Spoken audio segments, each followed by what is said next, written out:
열왕기상 19장 1절부터 8절까지 저와 성도님들 한 절씩 번갈아가며 읽겠습니다. 아합이 엘리야가 행한 모든 일과 그가 어떻게 모든 선지자를 칼로 죽였는지를 이세벨에게 말하니, 이세벨이 사신을 엘리야에게 보내어 이르되 내가 내일 이맘때에는 반드시 네 생명을 저 사람들 중 한 사람의 생명과 같게 하리라. 그렇게 하지 아니하면 신들이 내게 벌 위에 벌을 내림이 마땅하리나 한지라. 그가 이 형편을 보고 일어나 자기의 생명을 위해 도망하여 유다에 속한 브엘세바에 이르러 자기의 사원을 그곳에 머물게 하고, 자기 자신은 광야로 들어가 하루길쯤 가서 한 로뎀나무 아래에 앉아서 자기가 죽기를 원하여 이르되 여호와여 넉넉하오니 지금 내 생명을 거두시옵소서. 나는 내 조상들보다 낫지 못하느니이다 하고 로뎀나무 아래 누워 자더니 천사가 그를 어루만지며 그에게 이르되 일어나서 먹으라 하는지라. 본즉 머리맡에 숯불에 구운 떡과 한 병 물이 있더라. 이에 먹고 마시고 다시 누웠더니 여호와의 천사가 또 다시 와서 어루만지며 이르되 일어나 먹으라, 내가 갈 길을 다 가지 못할까 하노라 하는지라. 이에 일어나 먹고 마시고 그 음식물의 힘을 의지하여 40주 40야를 가서 하나님의 산 호렙에 이르니라. 아멘. 지난주 제가 한 목사님의 이야기를 들었습니다. 오랫동안 병원에 입원해 계시는 성도님 한 분을 정기적으로 찾아가서 기도해드리고 말씀을 같이 나누었는데, 어느 날 그 성도님께서 목사님한테 목사님 이제 안 오셔도 됩니다, 이제 오지 마세요 라고 얘기를 하셨답니다.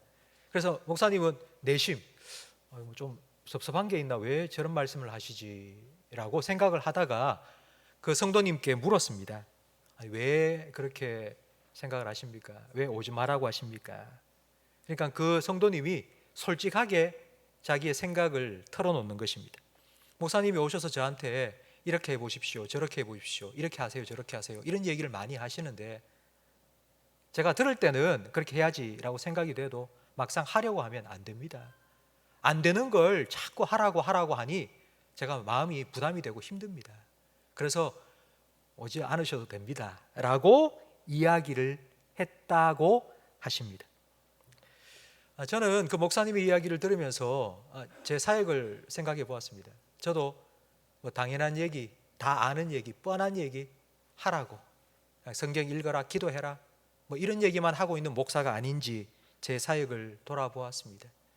하라 하는 게 아니라 하고 싶은 마음이 생기도록 돕는 것이 목회라고 생각을 했습니다. 잠언 4장 23절 말씀에 모든 지킬 만한 것 중에 더욱 너의 마음을 지키라, 생명의 근원이 이에서 난다고 말씀하십니다. 이건 진리이며 원리이기도 합니다. 마음에서부터 모든 것이 시작됩니다. 오늘날은 정보화 시대입니다. 네이버, 구글 검색하면 무엇을 어떻게 해야 되는지 다 나옵니다. 지식이 쏟아집니다. 몰라서 못하는 게 아닙니다. 하기 싫어서, 안 하고 싶어서 안 하는 것뿐입니다. 하고 싶은 마음은 하고 싶은 마음, 이걸 딱 한마디로 표현하면 여러분 저를 한번 따라하시기 바랍니다. 열정입니다.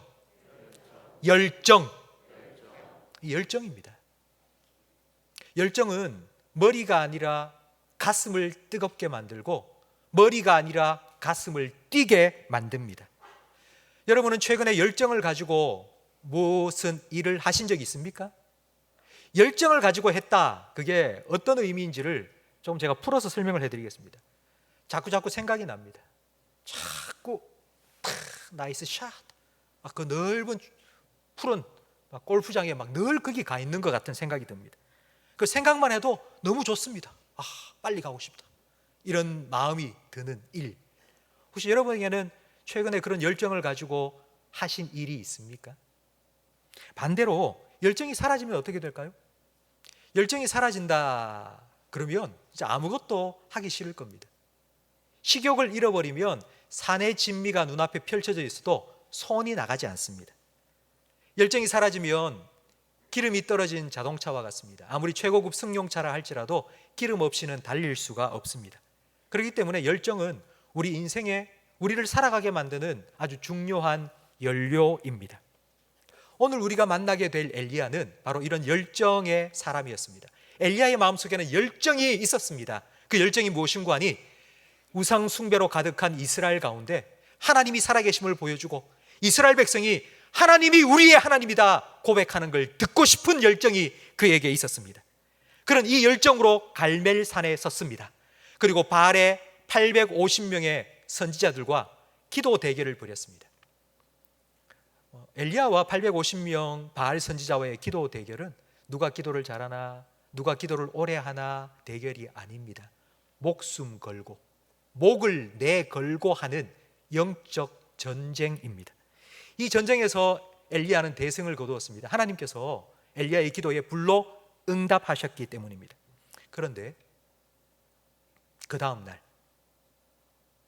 하나님이 불로 응답하신 그 다음 날, 단 하루 만에 엘리야는 시뻘건 불덩이에서 새하얀 잿더미로 변해버렸습니다.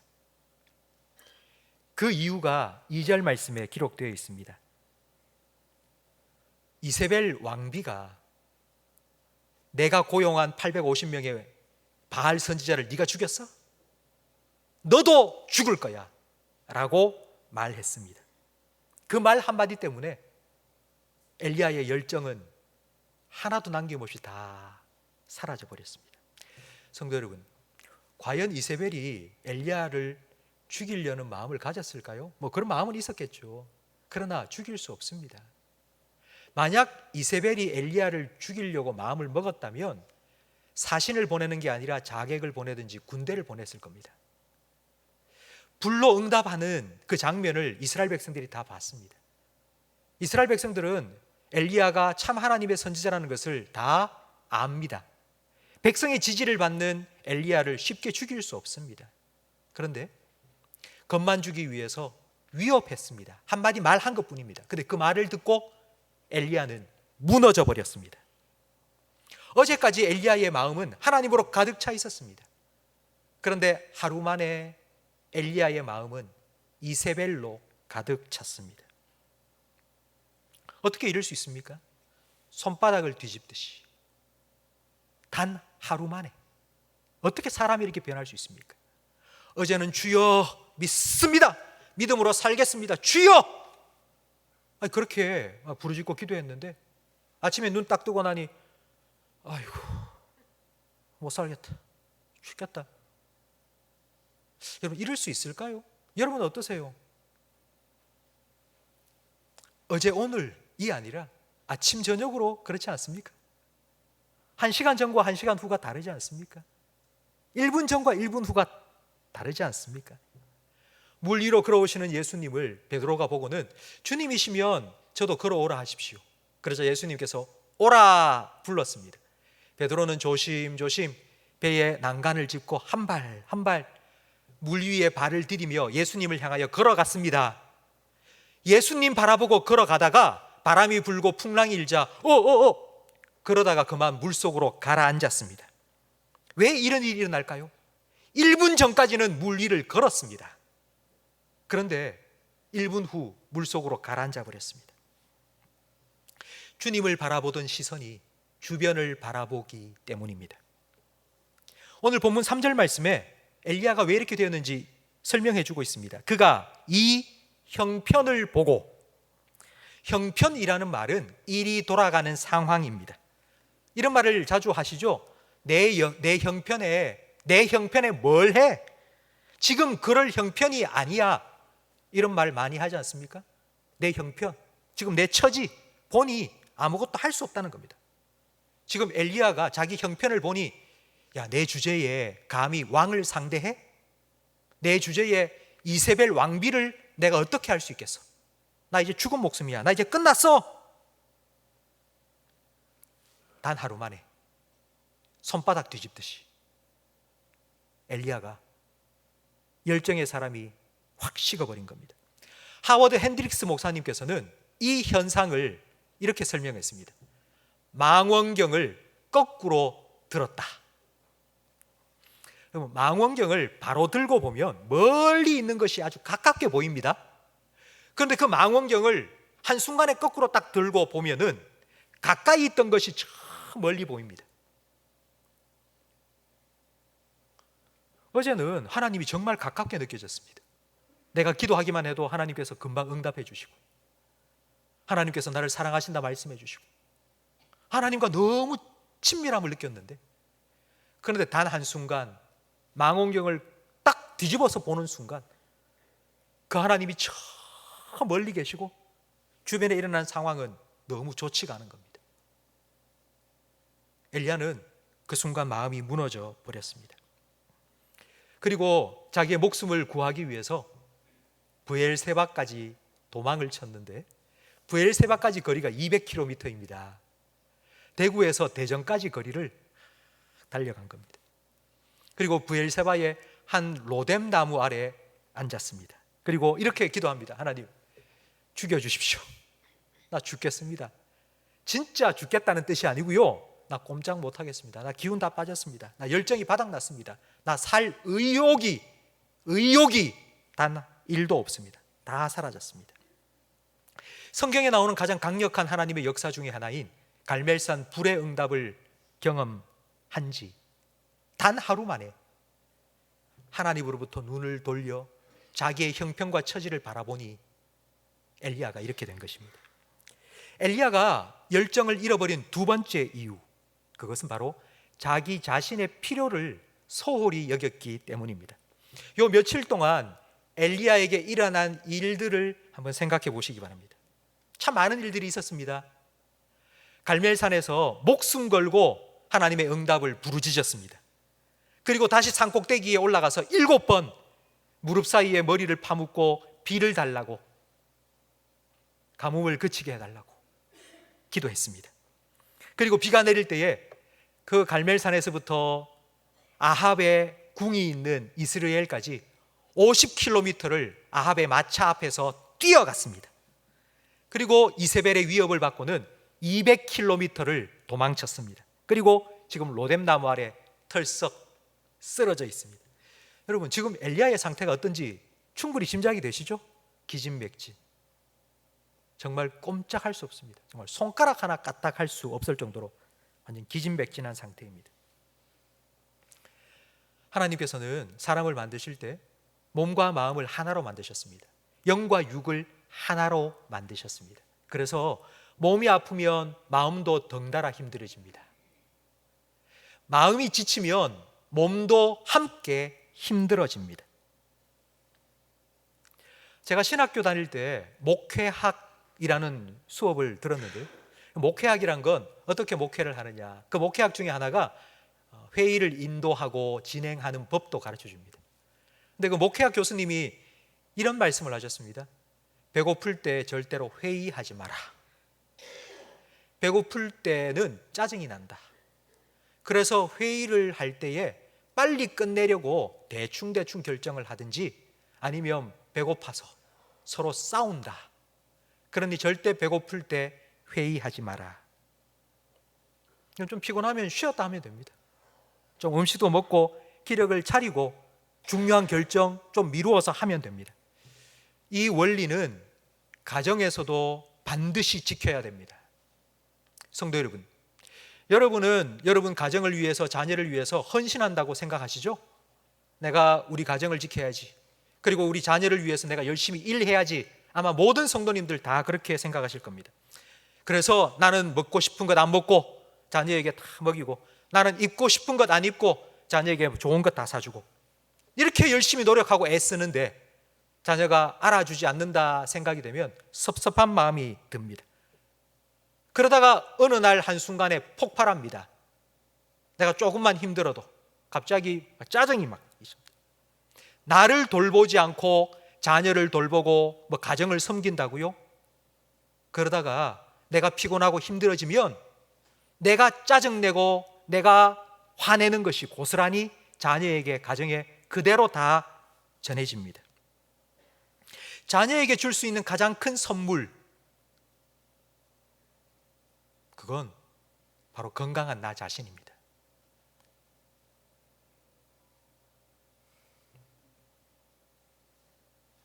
한 신학생이 주님을 위해서 헌신을 하고 이제 신학 공부를 시작했습니다. 그래서 주님의 영광을 위해서는 열심히 공부해야지, 쉬지도 않고 얼마나 공부를 열심히 했든지 담당 교수님이 불렀습니다. 야, 아무래도 저 공부하다가 건강해질 것 같다. 그래서 그 학생을 불러서 이렇게 이야기를 했습니다. 자네 왜 담배를 피지 않나? 아니, 신학생이 깜짝 놀랐습니다. 아니, 교수님, 저 신학생입니다. 어떻게 저한테 그런 말을 하십니까? 제 몸은 성령의 전입니다. 저는 하나님 영광을 위하여 살아갈 겁니다. 그러자 교수님께서 이렇게 말씀하십니다. 그러면 왜 자네는 하나님의 성전이라고 생각하는 자기 몸을 그렇게 과로함으로 해치고 있나? 쉬지도 않고 공부하다가 건강 잃어버리면 과연 하나님께 영광이 될까? 그러자 그 학생은 자기의 생각을 이렇게 이야기합니다. 자기 몸 돌보지 않고 열심히 공부하는 게 하나님의 영광을 위한 것이라고 생각했고, 공부하지 않고 쉬는 걸 헌신이 부족하기 때문이라고 생각을 해서 쉬고 있으면 죄책감이 느껴졌다는 겁니다. 그래서 막 몸이 부서져라, 막 뼈가 부서져라 공부를 하는 게 그게 하나님을 위한 거라고 생각을 했다는 것입니다. 그 얘기를 듣고 난 후 교수님께서는 그 학생에게 이렇게 얘기해 주었습니다. 하나님은 책에만 계시지 않는다네. 산과 들에도 하늘과 바다에도 하나님이 계시니 그 크고 넓은 하나님을 좀 만나보게. 또 한 가지 우리가 우리의 필요를 돌보지 않고 무리하는 이유가 있는데, 그건 바로 내가 아니면 할 사람이 없다고 착각하기 때문입니다. 엘리야가 하는 말을 들어보십시오. 우리 10절 말씀을 함께 읽어보겠습니다. 그가 대답하되 내가 만군의 하나님 여호와께 열심히 유별하오니 이는 이스라엘 자손이 주의 언약을 버리고 주의 제단을 헐며 칼로 주의 선지자들을 죽였음이오며 오직 나만 남았거늘 그들이 내 생명을 찾아 빼앗으려 하나이다. 나 혼자밖에 남지 않았습니다. 나 혼자밖에 없기 때문에 내가 정말 하나님 위하여서 최선을 다했습니다. 그러니 하나님의 대적들이 저를 죽이려고 안달이 났습니다. 엘리야의 이 말이 사실인지 아닌지 팩트 체크를 해봐야 되겠죠? 하나님께서 18절 말씀에 무엇이라고 말씀해 주셨는지 같이 읽어보겠습니다. 그러나 내가 이스라엘 가운데에 7,000명을 남기리니 다 바알에게 무릎을 꿇지 아니하고 다 바알에게 입 맞추지 아니한 자니라. 아멘. 하나님께서 엘리야에게 해주신 말씀입니다. 엘리야야, 너 혼자라고? 아니, 바알에게 무릎을 꿇지 않고 이스라엘의 영적 부흥을 위하여서 기도하고 있는 7,000명 내가 준비해 두었어. 근데 왜 너 혼자라고 생각해? 착각하지 마. 내가 하고 있어. 하나님께서 말씀해 주셨습니다. 근데 엘리야는 내가 아니면 못해. 내가 해야지. 내가. 그렇게 열심히 달려오다가 그만 기름이 떨어져 도로 중간에 서버린 자동차처럼 로뎀나무 아래에 털썩 주저앉아서 죽여주십시오. 나 아무것도 못하겠습니다. 그러고 있는 것입니다. 여러분, 기름이 떨어졌을 때 기름을 넣으러 가야 되겠죠? 기름이 떨어지면 주유소에 가서 기름을 넣어야 됩니다. 그래야지 다시 달릴 수 있습니다. 최근 러시아가 우크라이나를 침공했습니다. 그 우크라이나 침공 사태가 장기화되면서 국제 유가가 계속하여 오르고 있습니다. 그래서 주유소를 찾아갑니다. 좀 싼 데 있는지. 조금이라도 싼 데가 있으면 거기 가서 넣으려고 어디가 싼지 알아보고 일부러 찾아갑니다. 그런데 기름값이 싸다고 다 좋은 건 아닙니다. 너무 싼 데는 의심해 봐야 됩니다. 이거 가짜 휘발유 아닌가? 가짜 기름을 넣으면 차가 망가집니다. 세상에는 가짜 기름이 많습니다. 힘이 빠지고 의욕이 없고 열정이 빠져버린 사람들한테 야, 이거 해봐. 그러면 네 기운이 다시 날 거야. 너 이거 한번 먹어봐. 그러면 너 기분이 좋아질 거야. 세상은 얼마나 가짜 기름을 우리에게 파는지 모릅니다. 근데 여러분, 우물가의 여인처럼 그 가짜 기름을 받아 마시기 시작하면요, 갈증이 해소되기는커녕 중독에 빠져버립니다. 가짜 기름을 자꾸 받아 먹으면 몸도 영혼도 상합니다. 망합니다. 그래서 하나님께서는 엘리야를 하나님의 주유소로 인도해 주십니다. 그 첫 번째 주유소가 5절 말씀에 나오는데요, 함께 읽어보겠습니다. 로뎀 나무 아래에 누워 자더니 천사가 그를 어루만지며 그에게 이르되 일어나서 먹으라 하는지라. 첫 번째 주유소는 로뎀 주유소입니다. 하나님께서 천사를 보내셨습니다. 그래서 자고 있는 엘리야 막 옆구리를 발로 팍 걷어차면서 야 일어나! 이 믿음이 없는, 그렇게 하지 않으셨습니다. 어루만졌습니다.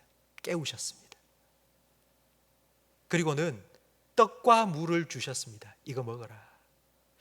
하나님께서 보시기에 지금 엘리야에게 필요한 것은 영적인 게 아닙니다. 기도해라, 더 기도해라, 더 말씀 읽어라, 그게 아닙니다. 하나님 보시기에 지금 엘리야에게 필요한 건 떡과 물입니다. 성도 여러분, 우리도 한 주간을 살다 보면 이런 기분이 들 때 있지 않습니까? 좀 기분이 우울하다, 기분이 별로 안 좋다, 좀 힘이 좀 빠진다, 좀 축축 처진다, 이런 느낌이 들 때가 있습니다. 그런데 유독 우리 교회를 다니시는 분, 성도들은 이럴 때마다 자꾸 영적으로 해석합니다. 내가 기도를 많이 안 해서 그런가, 내가 말씀을 안 읽어서 이런가. 물론 그럴 수 있습니다. 그런데 여러분, 좀 기운이 빠지고 좀 힘이 들고 자꾸 졸음이 오고 막 피곤하고, 그건요 잠이 부족해서 그렇고 영양분을 잘 공급받지 못해서 그런 겁니다. 먹고 자고 나면 다 회복됩니다. 거의 90% 이상은 그렇게 회복됩니다. 하나님께서 엘리야를 위해서 준비하신 건 뷔페가 아닙니다. 막 진수성찬을 펼쳐놓은 게 아니라 딱 한 끼 떡과 물, 그냥 우리가 매일 먹는 그 한 끼를 하나님께서 엘리야에게 주셨습니다. 밥 한 끼 먹는 거, 하룻밤 잠을 자는 거, 그럼 이것이 얼마나 중요한 것인지 여러분 다 아시지 않습니까? 고린도전서 10장 31절 말씀에 먹든지 마시든지 무엇을 하든지 다 뭘 위해서 하라고요? 하나님의 영광을 위해서 하라. 기도하고 예배 드리는 것, 그거 하나님의 영광을 위한 거 맞습니다.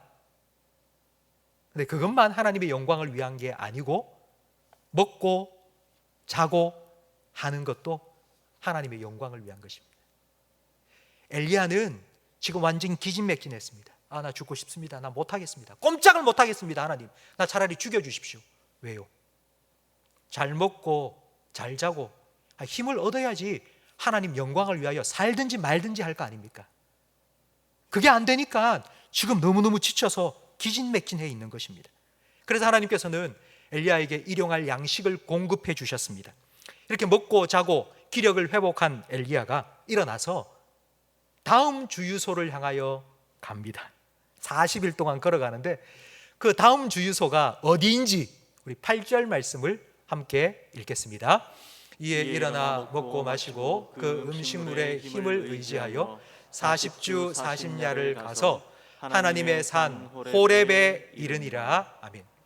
두 번째 주유소, 첫 번째는 로뎀 주유소였고요, 두 번째 주유소는 호렙 주유소입니다. 그곳에서 하나님께서 엘리야를 찾아와 주셨습니다. 그리고 이렇게 묻습니다. 엘리야야, 네가 왜 여기 있니? 너 지금 왜 그러고 있니? 엘리야의 심정이나 엘리야의 상황을 하나님 모르셔서 물은 게 아닙니다. 그렇게 질문하신 이유는 엘리야가 자기 스스로 내가 왜 이러고 있지 지금?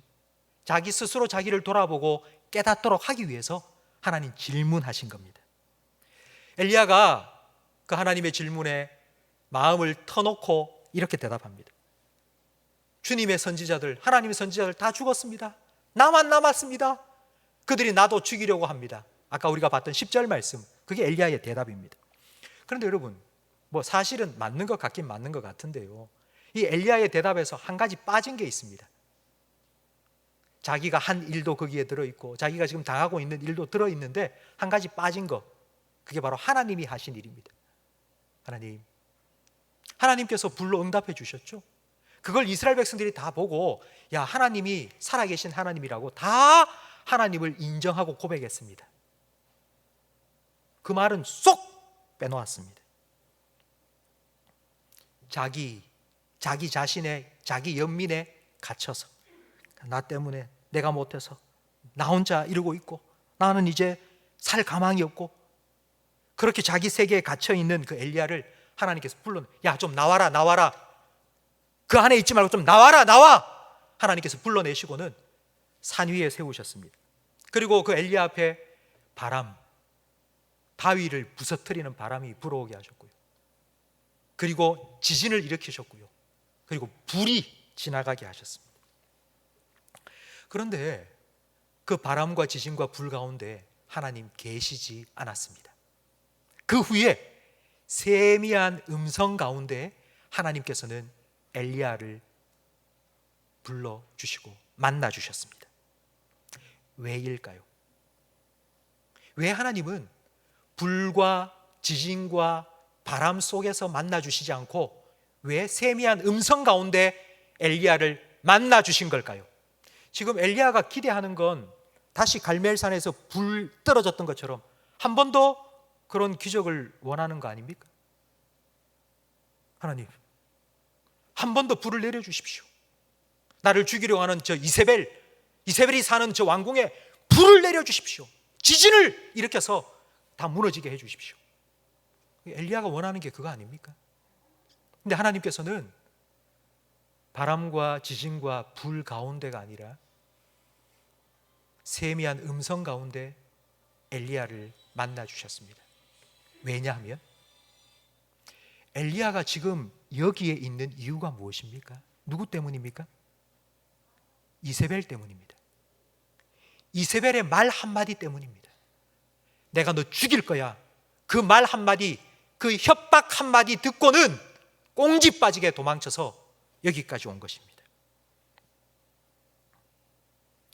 이세벨의 협박의 말을 듣고 도망쳐온 엘리야에게 필요한 것은 하나님의 말씀입니다. 이세벨의 말을 듣고 죽고 싶어졌다면 하나님의 말씀을 들으면 다시 살아날 수 있음을 믿으시기 바랍니다. 사람의 말 한마디 듣고 못 살겠다, 내가 이리 살아 뭐하나, 누구의 말 한마디 듣고 내 마음이 완전히 무너져 버렸다면 하나님의 말씀 한마디 듣고 다시 내 마음이 살아날 수 있다는 것도 여러분 믿으시기 바랍니다. 우리가 하나님의 말씀을 들어야 하는 이유가 바로 여기에 있습니다. 사람의 말을 듣고 그렇게 우리가 흔들리고 무너져 버린다면 하나님의 말씀을 들으면 우리는 다시 살아나야 됩니다. 그래서 하나님께서는 엘리야를 호렙산까지 그 400km나 되는 그 긴 여정을 하나님께서 이끄셔서 그곳으로 불러주신 것입니다. 갈멜산의 불, 여러분 그 불로 응답하신 건 일평생 살아가면서 한 번 경험할까 말까 한 것입니다. 그런데 세미한 음성 가운데 하나님께서 말씀해 주시는 건 매일, 날마다, 매 시간, 순간순간 들을 수 있습니다.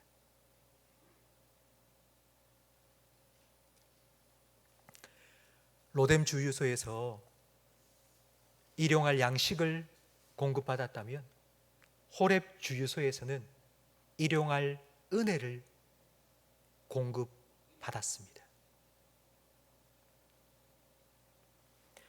성도 여러분, 여러분의 호렙 주유소는 어디입니까? 분주한 일상 속에서 세미한 하나님의 음성을 들을 수 있는 그곳이 어디입니까? 내 영혼을 소생시키시고 하나님의 말씀, 영의 양식을 공급받아 다시 살아갈 수 있는 의욕과 열정을 회복할 수 있는 그곳이 여러분에게 있습니까?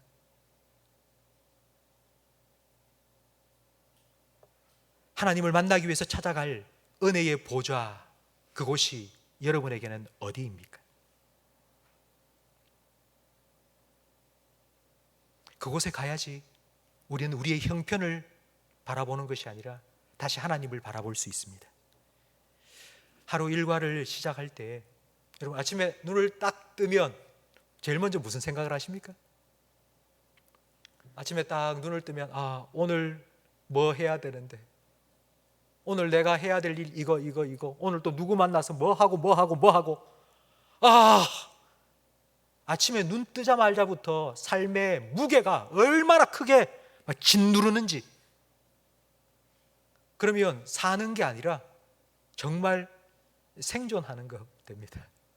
그냥 어쩔 수 없이 그냥 하루하루 그냥 그렇게 생존해 가는 것입니다.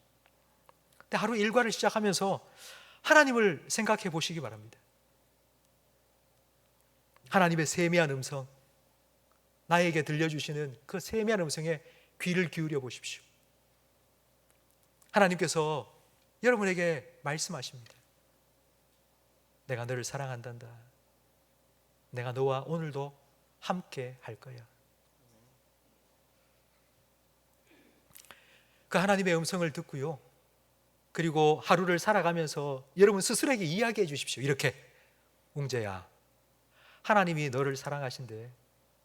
그래서 오늘 하루도 너와 함께 하고 싶대.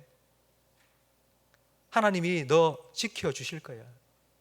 하나님께서 너 도와주실 거야. 성도 여러분, 이 하나님의 은혜가 우리의 마음을 새롭게 해줍니다. 이 하나님의 말씀이 식었던 우리의 의욕, 열정을 다시 불타게 해줍니다. 그렇기 때문에 우리는 하나님 앞에, 은혜의 보좌 앞에, 호렙 주유소에 들러야 합니다. 매일매일 주유소에 들러야 합니다. 그곳에서 하나님의 은혜 받으시고 하나님의 말씀 들으십시오. 그리고 그 말씀으로, 그 은혜로 여러분 하루를 살아가시고 한 주간을 힘있게 달려가시기 바랍니다. 하나님께서 여러분의 한 주간 삶을 힘있게 살아가실 수 있도록 여러분의 힘이 되어주시고, 여러분의 능력이 되어주시고, 여러분의 도움이 되어 주실 줄로 믿습니다. 그 하나님의 은혜를 힘입어 힘차게 한 주간을 달려가시는 저와 우리 모든 성도님이 되시기를 주님의 이름으로 축원합니다.